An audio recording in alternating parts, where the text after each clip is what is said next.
pada pasien COVID dapat ditemui gejala gangguan pendengaran, di mana yang terjadi dapat terletak pada telinga tengah maupun telinga dalam.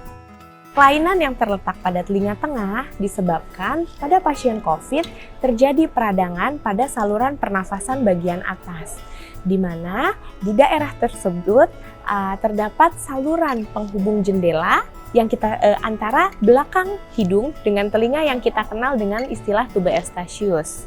Saat terjadi peradangan, saluran tersebut tersumbat sehingga dapat terjadi gangguan pada telinga tengah yang kita sebut dengan otitis media akut, di mana penderitanya dapat mengalami gangguan pendengaran, telinga terasa tersumbat, maupun rasa seperti telinga kemasukan air. Sedangkan untuk bagian telinga dalam, mekanisme secara jelasnya masih diteliti lebih lanjut.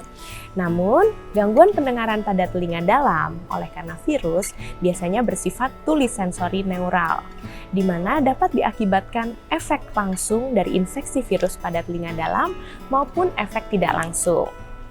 Pada kondisi COVID, terjadi gangguan multisistem organ, termasuk gangguan vaskularisasi pembuluh darah, di mana terjadi kerusakan pada pembuluh darah maupun dapat terbentuknya juga mikroemboli pada pembuluh darah, sehingga dapat mengganggu suplai aliran darah ke rumah siput.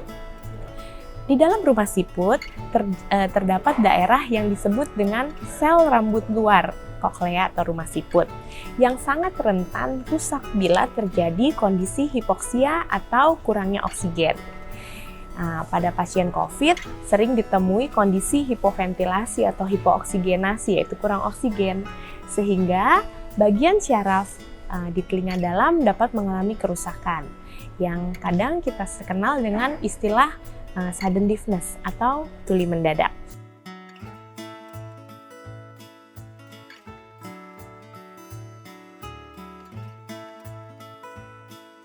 Pada kondisi COVID-19 dapat ditemui gejala sisa berupa gangguan pendengaran yang terjadi setelah fase akut infeksi terlewati. Selain gangguan pendengaran, juga dapat disertai keluhan seperti telinga berdenging atau dikenal dengan tinnitus, yang juga dapat disertai pusing berputar atau vertigo.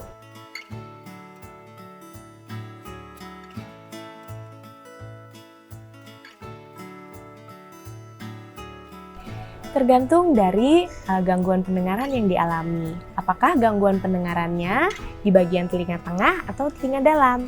Bila telinga tengah yang tadi kita jelaskan, otitis media akut, umumnya dapat sembuh secara sempurna. Sedangkan bila terjadi gangguan pada syaraf pendengaran di telinga dalam, dapat berpotensi menimbulkan gangguan pendengaran secara permanen bila tidak segera ditangani dan diobati secara tepat.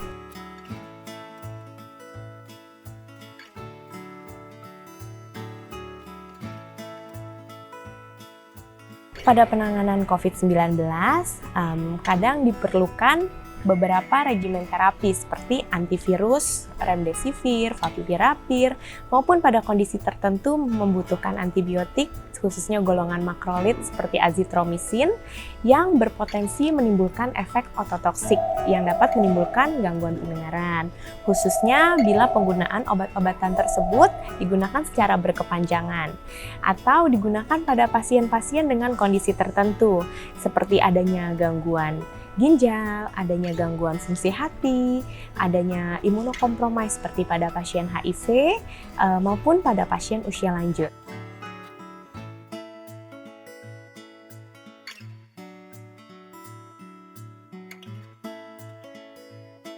Bila mengalami gangguan pendengaran pasca infeksi COVID, segeralah periksakan diri ke dokter THT terdekat untuk segera dilakukan pemeriksaan lebih lanjut gangguan pendengaran apa yang dialami, sehingga dapat diberikan terapi secara tepat, akurat, dan sesegera mungkin.